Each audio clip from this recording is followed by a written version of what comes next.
신도 그 부흥회가 있었는데 성가대가 저희 마산 상남교에서 저녁 예배 시간에 했어요. 거기는 사실 이게 전부 다 흡음 장치 너무 강해가지고 잘 이게 소리가 공명이 안 들는데 그래도 제일 잘하셨어요. 우리 성가대를 위해서 우리 한번 격려의 박수 한번 부탁드리겠습니다.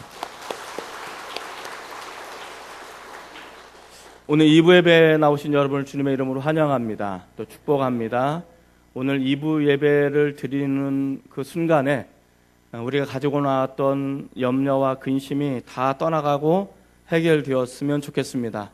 말씀을 듣는 중에 상한 마음이 고침을 받기를 원합니다. 우리를 짓누르고 있었던 수많은 질병이 주님의 이름으로 떠나가고 우리가 평안과 기쁨을 온전히 누릴 수 있는 행복한 그리스도인이 되시기를 소망합니다. 내가 정해놓은 그런 삶의 기준점이 있을 거예요. 이 정도는 가지고 있어야 되고 이 정도는 누려야 되는데 우리는 때로는 내가 정해놓은 기준점 이것을 누리지 못하고 그것을 가지지 못했다고 해서 우리는 결코 불행한 사람이 아닙니다. 우리 안에는 이미 예수님이 계십니다. 예수님이 내 안에 머물러 있는 한 우리는 세상적으로 즐기지 못하고 누리지 못한다고 해서 우리는 결코 불행한 사람은 될 수 없습니다. 여러분은 이미 행복한 사람입니다. 그런 의미에서 우리 앞뒤 사람, 옆에 사람 우리 한번 축복해 주시기 바랍니다. 주님의 이름으로 당신을 축복합니다.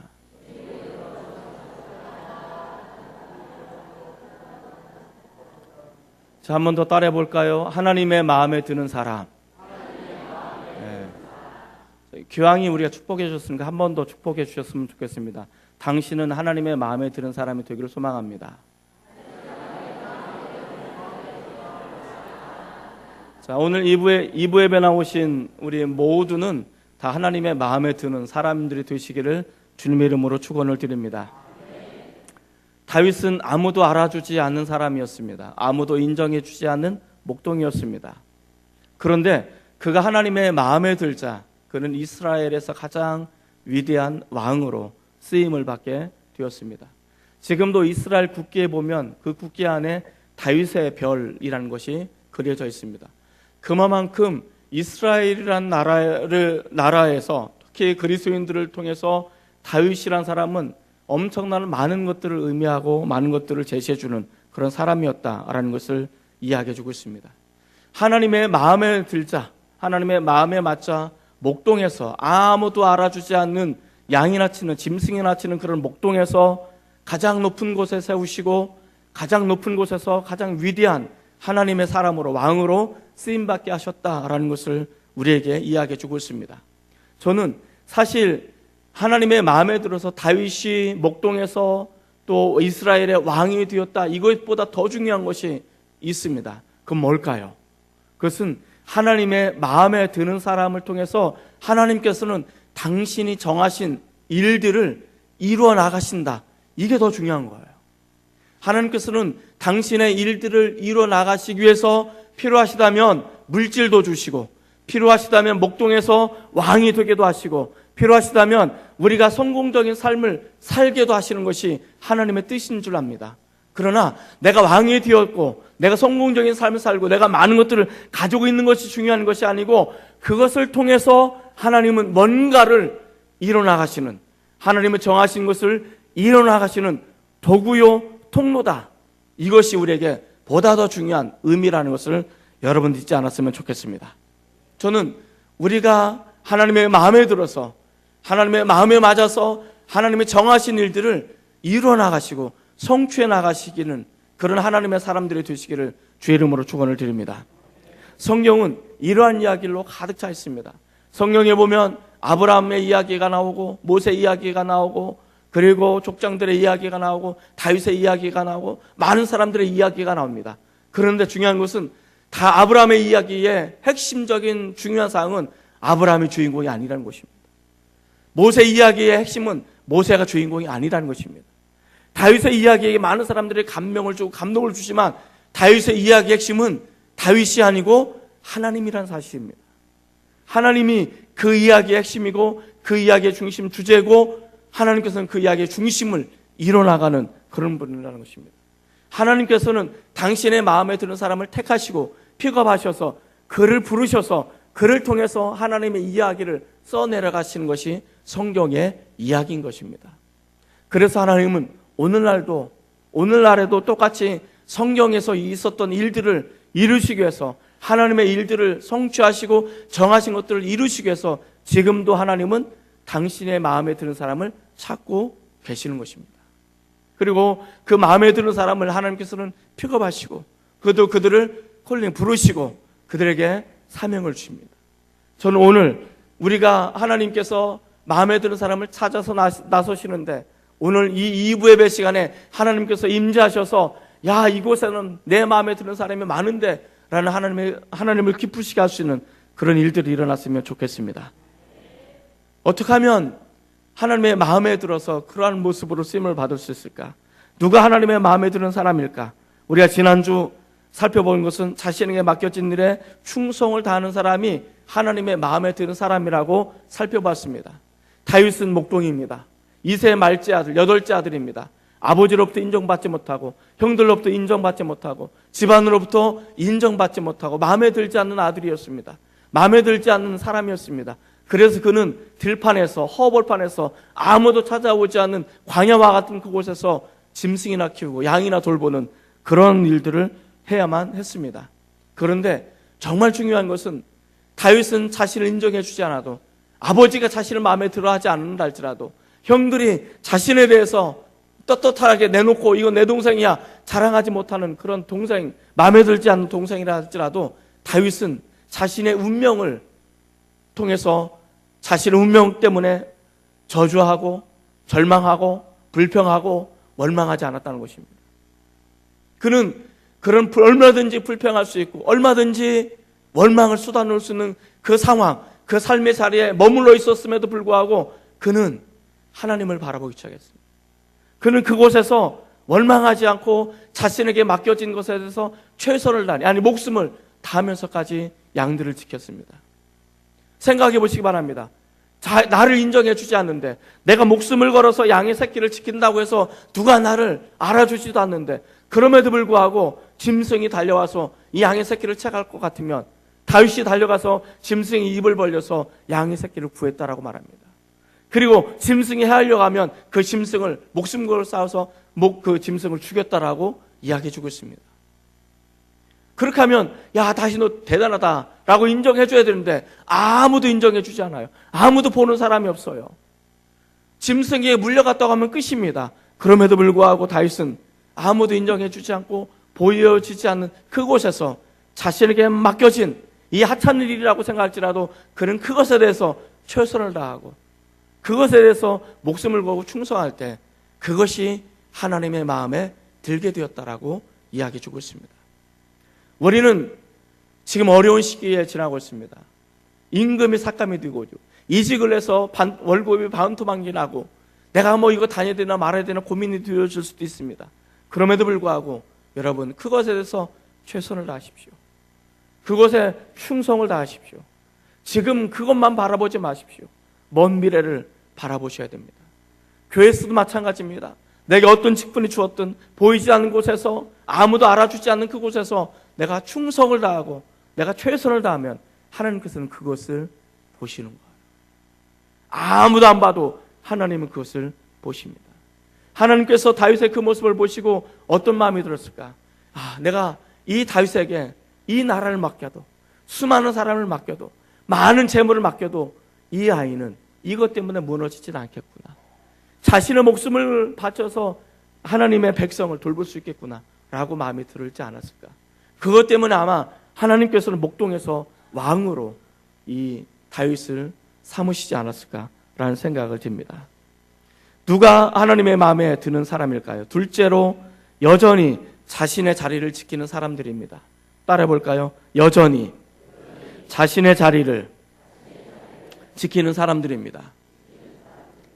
여전히 내 자리를 지키는 사람. 예배하는 사람은 예배자의 자리를 지키는 거예요. 오늘 우리 JP 찬양단은 JP 찬양단의 자리를 지켜야 되는 거예요.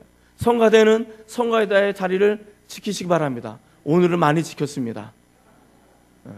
다음 주에도 많이 지킬 거라 믿습니다. 목사는 목사의 자리를 지켜야 됩니다. 각기 있어야 될 자리를 지키는 것은 굉장히 중요한 것입니다. 어떤 상황이 변해도 많은 것이 바뀌어도 여전히 그 자리에 머물러서 지키는 것은 굉장한 일입니다. 16장 13절 말씀을 우리 한번 같이 읽어보도록 하겠습니다. 16장 13절입니다. 같이 읽습니다. 자, 시작. 사무엘이 기름 뿔병을 가져다가 그의 형제 중에서 그에게 부었더니 이날 이후로 다윗이 여호와의 영에게 크게 감동되니라. 사무엘이 떠나서 라마로 가니라. 자, 사무엘이 기름 뿔병을 가져다가, 이거 뭐 왜 가져가는지 알죠? 기름 뿔병을 가져다 그의 형제 중에서 그에게, 다윗에게 이 기름 부음을 하는 것입니다. 우리 어노인팅을 하죠. 기름 부음을 받는. 자, 그 당시 구약에 보면 기름 부음을 받을 수 있는 사람은 세 가지 종류의 사람입니다. 첫 번째는 제사장입니다. 제사장들은 기름 부음을 받습니다. 기름 부음을 받아서 제사장으로 삼고 세웁니다. 두 번째는 예언자입니다. 선지자. 이 선지자들을 택하셔서 그들에게 기름 부어서 선지자로 세웁니다. 세 번째는 왕입니다. 왕에게 기름 부음을 해서 그를 왕으로 세우시고 왕으로 택하시는 것입니다. 자, 지금 어떤 일들이 일어나냐면 사무엘이라는 이 선지자, 마지막 사사가 하나님의 부르심을 받고 이새의 집에 가서 다윗에게 기름 뿔병을 가져다가 그의 머리에 붓는 거예요. 기름 부음을 하는 거예요. 이 기름 부음을 한다는 것은 대단히 중요한 것입니다. 왜 기름 부음을 하고 있습니까? 다윗을 왕으로 삼기 위해서, 왕으로 세우기 위해서 다윗에게 기름 부음을 했다라는 것입니다. 자, 이제 이 기름 부음을 받기 이전의 다윗과 기름 부음을 받은 이후에 다윗은 전혀 다릅니다. 기름 부음을 받기 이전에 다윗은 신분이 목동이었습니다. 그런데 기름 부음을 받고 난 이후에 다윗의 신분은 왕입니다. 왕. 아직 왕이 되지 않았습니다만은 그런 장차 왕이 될 그런 신분으로 바뀌게 된 것입니다. 자, 이제 다윗은 자신의 신분이 바뀌었어요. 상황이 바뀐 거예요. 나는 짐승이나 양이나 그들을 치는, 짐승을 치는 그런 목동이 아니고 나는 차기 왕이 될 사람, 신분이 바뀐 거예요. 자, 이때 다윗은 내가 이제 목동이 아니고 차기 왕의 후보자이니까, 언젠가 왕이 될 사람이니까 나에게 뭐라는 거예요? 왕이 될 사람을 대접해달라고 요청할 수도 있습니다. 이제 허드렛 일 하는, 천한 사람이나 하는 그런 양치는 그런 사람이 아니고, 이제 나는 장차 왕이 될 사람이니까 이 집안에서 뭐예요? 옥이야 금이야 나를 보호하고 나를 키워야 되고 나를 길러야 된다라고 요청할 수도 있습니다. 그런데 다윗은 그렇지 않습니다. 얼마든지 합당한 요구를 할 수 있고 합당한 요구를, 권리를 주장할 수 있음에도 불구하고 다윗은 그런 권리를 내려놓고 자신의 자리로 내려가게 됩니다. 이게 겸손한 거예요. 이 겸손의 자리로 내려가는 거. 다윗은 얼마든지 오만해질 수 있어요. 얼마든지 교만해질 수 있어요. 내가 차기 왕인데 누가 나한테 함부로 까불 수 있어. 내가 왕이 되면 너 가만두나 봐. 이런 마음을 먹을 수도 있어요. 그런데 다윗은 그런 마음을 다 내려놓고 겸손의 자리, 다시 원래 자리로 돌아가는 거예요. 19절 말씀 한번 같이 읽어보겠습니다. 19절. 자, 19절 같이 읽습니다. 자, 시작. 사울이 이에 전령들을 이새에게 보내어 이르되 양치는 내 아들 다윗을 내게로 보내라 하매. 이제 이 배경 그렇습니다. 사울이 하나님의 영이 떠나고 악신이 그에게 임했어요. 악신이 맞아 사울은 고통에 겨워서 견딜 수 없는 거예요. 누군가 이야기합니다. 이새 집안에 다윗이라는 사람이 있는데 이 다윗이 들판에서 양을 치고 있는데 그의 수금은 찰탑니다. 이 수금을 들으면 이 마음이 안정이 되고 릴렉스가 돼서 평안해져서 악신이 떠나가고 마음이 부드러워집니다. 평안해집니다. 이 다윗을 불러서 음악을 들으십시오. 뮤직 테라피죠. 음악을 들으십시오. 음악을 들으면 당신이 지금 현재 나음을 입고 고침을 받을 수 있습니다. 이런 얘기를 해줘요. 그래서 사울 왕이 전령을 보내는 거예요. 이새 집에 전령 보내서 뭐라고 말합니까? 이새에게 보내어 이르되 양치는 내 아들. 뭐 치는 내 아들? 양치는 내 아들. 이 상황 속에 이 말을 보면 다윗의 직업, 다윗의 현재 위치는 뭐예요? 양을 치고 있어요. 지금 원래 신분은 뭐예요? 차기 왕인데. 근데 뭘 하고 있어요? 양을 치고 있는 거예요. 이게 다윗이에요. 얼마든지 자신이 꿈꾸었던 것을 이룰 때 그것을 위해서 얼마든지 높은 곳을 향해 달려나갈 수 있었음에도 불구하고 그는 가장 낮은 곳에 내려가 양을 치는 그런 사람. 이것이 하나님의 마음에 든 거예요. 이 겸손한 마음이 하나님의 마음에 든 거예요. 1부 예배 시간에도 그랬는데 2부 예배 시간에도 한번 물어보겠습니다. 여러분, 만약에 여러분이 그토록 거대하고 그토록 원하고 간절히 원했던 것이 이루어졌어요. 물론 감흥이 안 나는 거 이해해요. 예. 근데 이루어졌다고 가정을 하는 거예요. 이루어졌어요. 그러면 여러분 마음 어땠을까요? 굉장히 기쁘겠죠. 자, 예를 들어서 여러분 부자가 되고 싶으세요? 예. 저도 부자가 되고 싶어요. 자, 근데 부자인데 엄청난 이 셀 수도 없는 그런 돈이 갑자기 내 통장에 입금이 됐어요. 로또, 우리나라 로또는 뭐 별로 단위가 크지 않지만 미국이나 유럽의 로또는 뭐 엄청 단위가 다르죠. 우리는 오로지 말씀과 기도에 관심을 갖기 때문에 이건 별로 관심 없는데 잘 생각해 보시면, 그래 이제 로또가 받았다. 그럼 어떻게 될까요? 내가 이제 거제를 떠난다. 이 지긋지긋한 땅에서 냈다는 가장 좋은 핫한 지역이 어디야? 서울? 강남 어디? 타워팰리스라고? 요즘 떨어졌지 이게. 이런 데 가서 내가 가장 좋은 집에, 가장 좋은 차에, 가장 좋은 음식을 먹고 이제 땅땅 얼으면 내가 살 거야. 이런 마음을 혹시 먹고 있나요? 아니죠? 이게 망하는 지름길 이게. 자, 그 로또를 샀는데 당첨이 됐어요. 그도 엄청나게 큰 금액으로 당첨이 됐어요. 이때 제일 잘해야 되는 거, 잘 선택해야 돼요. 그래서 예배 끝나고 또 사라는 거 아니에요? 자, 이때 할 수 있는 수칙이 뭐냐? 내가 잘 살 수 있는 방법이 뭐냐? 어떤 사람이 그런 얘기를 하더라고요. 2년 동안 내가 로또에 당첨되지 않은 것처럼 똑같이 생활하라는 거예요. 지금 살아온 삶의 패턴을 그대로 유지하면서 살아가는 거예요. 자, 2년이 지나면 어떻게 되느냐? 2년이 지나면 내 필요한 것만, 일단 당분간 필요한 것만 구입하면 살아가는 거예요. 그렇게 될 때 그 사람은 오랫동안 행복하게 살 수 있다는 거예요. 그런데 당장 많은 돈이 생겼다고 해서 펑펑 써대면 어떤 사람이 되냐면 개구리가 올챙이 시절 기억 못하고 망하는 지름길이에요. 제가 왜 이 말씀을 드렸냐면, 만약에 하나님께서 우리에게 큰 복을 주셨어요. 귀한 복을 주셨어요. 그러면 그 순간에 우리는 어떤 마음을 가져야 되냐면, 그 순간에 우리는 낮은 자리로 내려가야 돼요. 낮은 마음으로 내려가야 돼요. 광야로 들어가야 돼요. 이 광야는 척박한 땅이에요.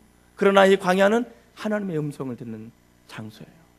그 광야로 들어가서 하나님의 뜻을 묻고 하나님의 음성을 듣고 하나님과 함께 하셔야 돼요. 그렇게 될 때 우리는 안전하게 살아갈 수가 있습니다. 저는 참 제가 좋아하는 목사님들이 몇 분 계세요. 예전에 아주 오래전 이야기인데 조용기 목사님과 오카노 목사님 대화를 나눠요. 그 책에 보면 그런 얘기예요. 대화를 나누는데 이제 대화가 다 끝나고 그때 조용기 목사님 아들들 때문에 한참 우리나라가 시끄러울 때였어요. 그때 조용기 목사님이 갑자기 오카노 목사님 앞에 무릎을 딱 꿇더니, 목사님 안수기도 해주세요. 저를 위해서 기도해주세요. 그렇게 무릎을 꿇다라는 거예요. 자, 우리나라의 제일 큰 교회를 담임하고 있어요. 뭐 하나 부족한 거 없어요. 그런데 그분이 목사님 앞에 딱 무릎을 꿇고 저를 위해서 기도해주세요. 이게 겸손이에요. 또 오카노 목사님 어떻게 했을까요? 그 글에 보면 이렇게 말합니다. 아니, 내가 뭘 하고, 나 같은 존재가 뭘 하고 목사님에게 안수를 하겠습니까? 그 앞에서 다시 오카노 목사님도 무릎을 꿇고 함께 손을 잡고 기도했다라는 그 글을 읽었어요. 정말 대단한 사람이에요. 그리고 오카노 목사님이 목회를 하셔서 지금 고인이 되셨으면 목회하셨을 때 그 책에 보면 그런 이야기를 해요. 은퇴하고 나서 쓴 책인데 그 책에 보면 사랑의 교회가 강남교회에 있어요. 잘 나가죠. 잘 나간 지역 한복판에 교회가 있는 거예요. 사람은 굉장히 많이 모여요. 수많은 사람들이 모여요. 오카노 목사님 존경을 해요. 그래서 목사님 건강을 위해서 많은 사람들이 자꾸 목사님 골프를 치십시오. 그런데 이분은 한평생 골프를 치잖아요. 그러면서 그분이 뭐라고 말하냐면, 우리 교회는요 부자도 많지만 가난한 사람이 훨씬 더 많습니다. 이 가난한 사람들은 한평생 골프를 치지도 못하고 죽어갈 사람들이 많습니다.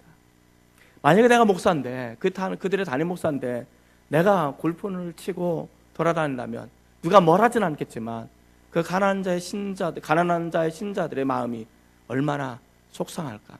나 그거 압니다. 나 그거 알기 때문에 내가 골프를 친다는 것은 그들을 배반하는 것과 같습니다. 난 골프를 치지 않겠습니다. 그래서 그분은 한 번도 골프를 치지 않고 돌아가셨어요. 이게 겸손인 거예요. 얼마든지 누릴 수 있고 얼마든지 할 수 있는 그 상황이 되었음에도 불구하고 다른 사람, 더 연약한 사람에서 기꺼이 그것을 누리지 않고 더 낮은 자리로 내려가는, 그들의 마음을 헤아릴 수 있는 그 사람. 오카노 목사님이 사진을 찍기를 되게 좋아해요. 정말 사진 잘 찍어요. 네, 그 양반이 사진을 찍으려고 새 한 컷을 찍으려고 새 밑에서 3시간, 4시간 쪼그리고 앉으면서 기다리는 거예요. 그런데 갑자기 그런 음성이 들리더라는 거예요. 야, 너 뭐하냐? 너 뭐하냐? 그 별 볼 일 없는 그 새 하나 찍으려고 이 안에서 3시간, 4시간 쪼그려 앉아있는데, 그거 한 컷 찍으려고 쪼그려 앉아있는데, 야, 너 죽어가는 심령, 네가 담임하는 그 교회 정말 아파하는 사람 가슴에 끌어안고 그렇게 쪼그려 앉아서 3시간, 4시간 기도한 적 있냐? 라는 음성이 갑자기 들리더래요. 갑자기 이거 다 때려치고 교회로 돌아왔다는 얘기였어요. 그분은 그런 분이에요. 정말. 근데 그분이 어디서 태어난지 아세요? 거제에서 태어났어요. 모르시죠? 삼거리 교회가 그 고향이에요. 자, 어쨌든 간에 이 겸손한, 그러니까 하나님은 어떤 사람을 쓰느냐? 그 겸손한 사람을 쓰시는 거예요. 여전히 높은 곳에 있을 수 있는 자격도 있고 누릴 수 있는 것도 있지만 그럼에도 불구하고 좀 더 낮은 자리로, 좀 더 광야와 같은 곳으로 내려가서 그 자리에 여전히 머물러 있고 그 자리를 지킬 수 있는 이 사람, 하나님께서는 이런 사람들을 마음에 들어 하신다. 이 사람을 사용하신다는 것을 우리에게 이야기해 주고 있습니다.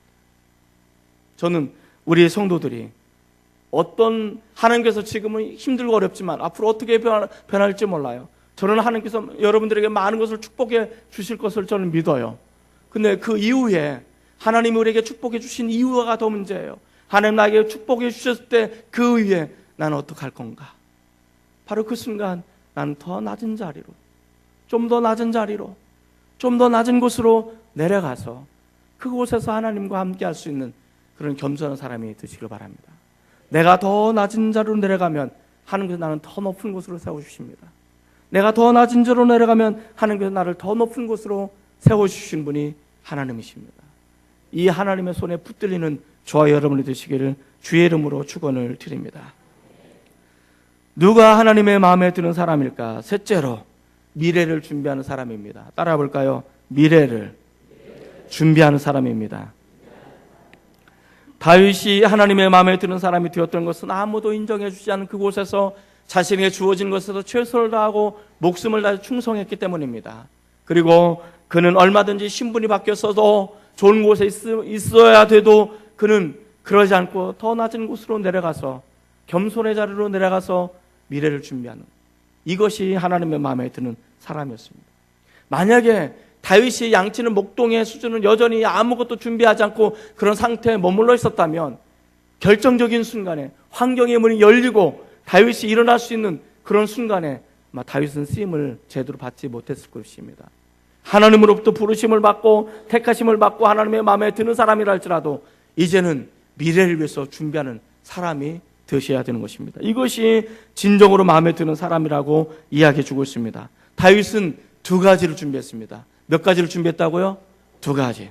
첫 번째는 하나님의 영과 함께하는 것을 준비했습니다. 따라해 볼까요? 하나님의 영과 함께하는 삶을 살았습니다. 이게 뭐냐면 하나님과 동행하는 삶을 살아간 거예요. 자, 다윗이 하나님부터 그 사무엘로부터 기름 부음을 받기 전에는 성령이 그에게 제대로 임하지 않았어요. 그러나 사무엘로부터 기름 부음을 받자 하나님의 영이 그에게 임했습니다. 그리고 다윗은 이 하나님의 영이 임한 이 하나님과 영원히 동행하는 거예요. 경건의 훈련을 하는 거예요. 개인 경건 생활을 게을리하지 않은 거예요. 그가 가장 높은 곳에 있을 때도 하나님과 동행했고, 그가 가장 밑바닥에 곤두박질을 쳤을 때, 가장 비참한 삶의 상황으로 떨어졌을 때도 그곳에서도 그는 여전히 하나님과 함께하는, 동행하는 삶을 살았다는 것을 이야기해 주고 있습니다.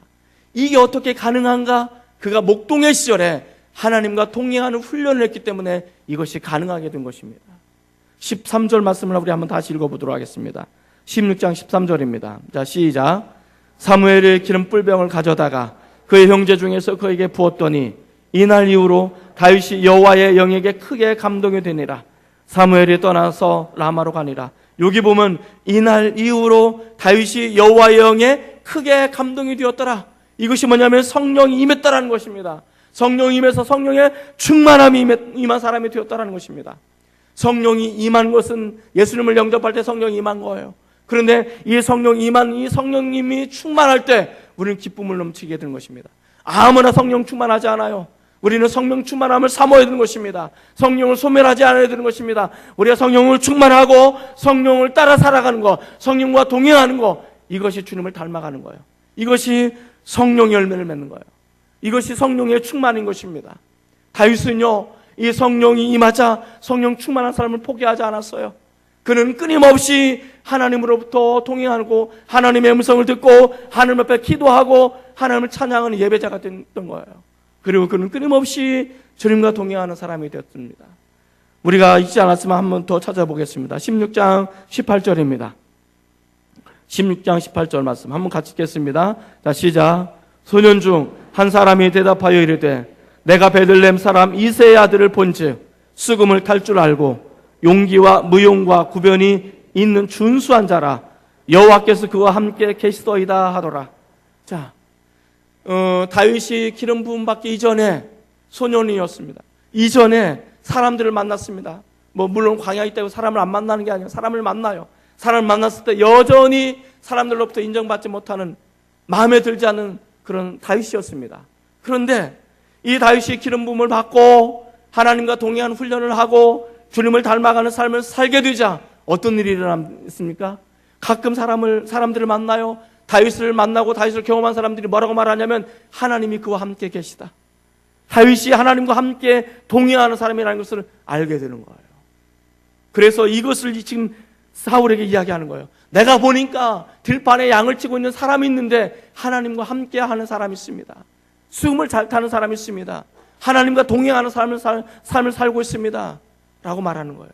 이것이 다윗이 하나님과 동행하는 훈련을 했음을 우리에게 이야기해 주고 있습니다. 성령이 우리에게 임하고 은혜 받을 만한 때 은혜를 받고 구원 받을 만한 때 구원을 받아서 우리가 이 하나님의 영과 더불어 살아갈 수 있는 저와 여러분 되시기를 소망합니다. 그러면 사울은 어떻게 됐을까요? 16장 14절 말씀 한번 같이 읽겠습니다. 16장 14절. 자, 시작. 여호와의 영이 사울에게서 떠나고 여호와께서 부리시는 악령이 그를 번뇌하게 한지라. 자, 이때까지 사울이 하나님의 영과 함께 했습니다. 그러나 마침내 사울은 하나님의 영이 떠날 수밖에 없었습니다. 떠날 수밖에 없었습니다. 사울은 하나님의 영이 자신에게 임했다는 것을 알았어요. 그리고 처음에는 하나님을 기쁘시게 했어요.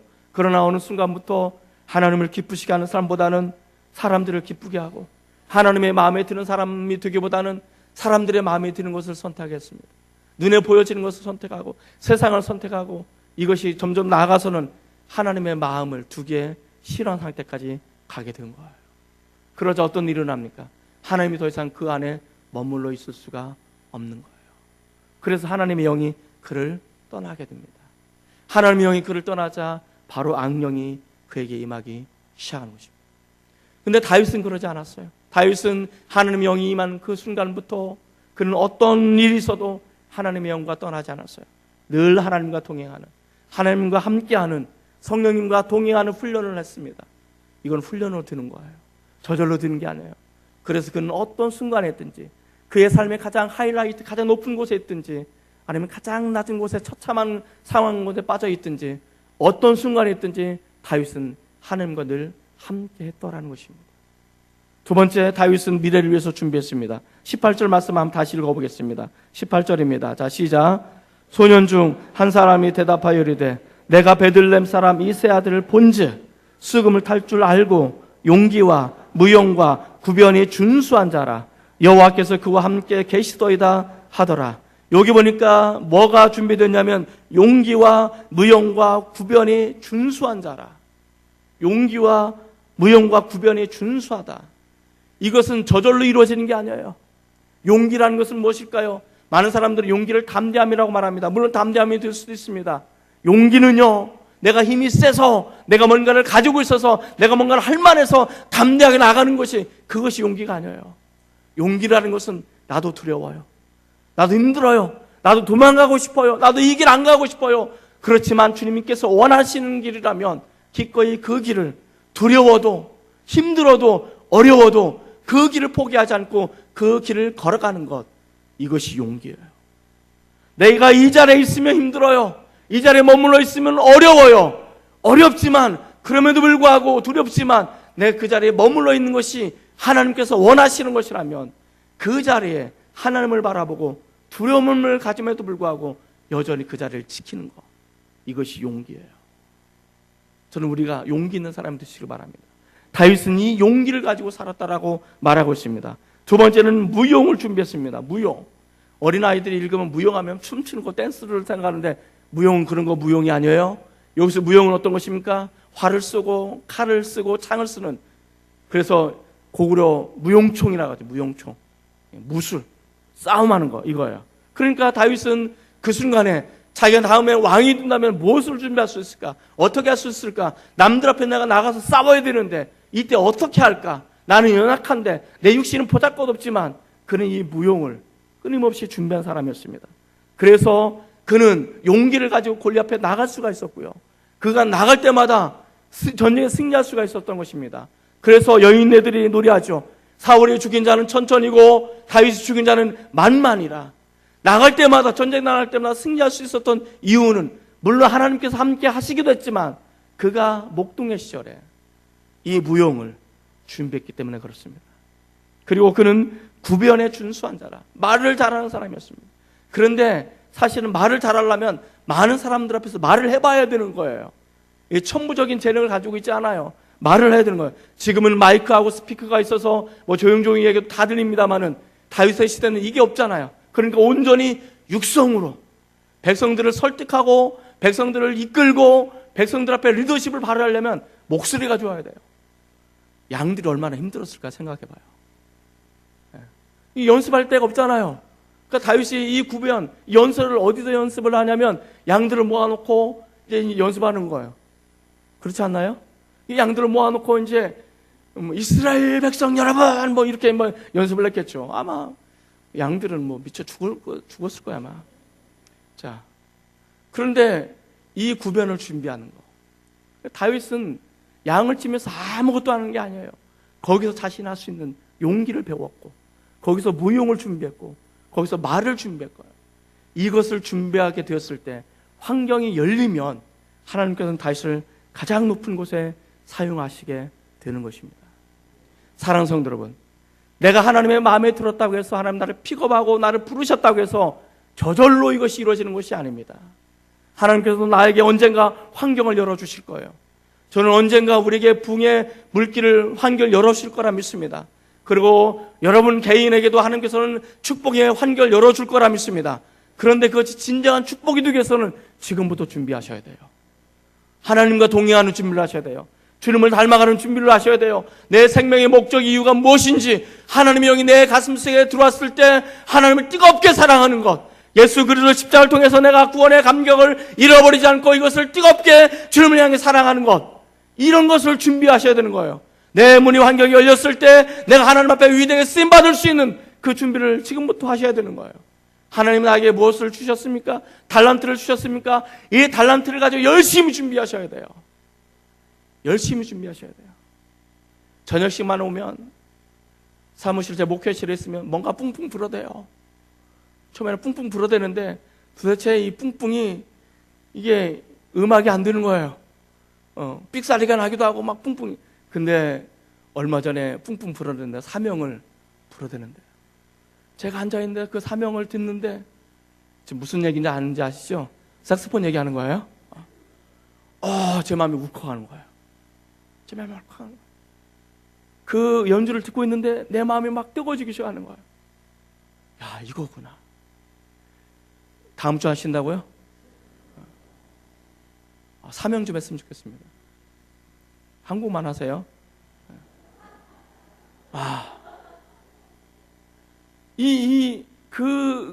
듣는데 내 가슴이 막 뜨거워지는 거예요. 이거구나. 여러분, 여러분에게 주신 것을 열심히 갈고 닦고 준비하면 환경이 열려졌을 때 하나님께서는 가장 높게 사람을 사용하실 것을 믿습니다. 저는 환경이 열려졌을 때 그때 가장 위대하고 복되게 저와 여러분의 쓰임받기를 주님의 이름으로 축원을 드립니다. 기도하시겠습니다.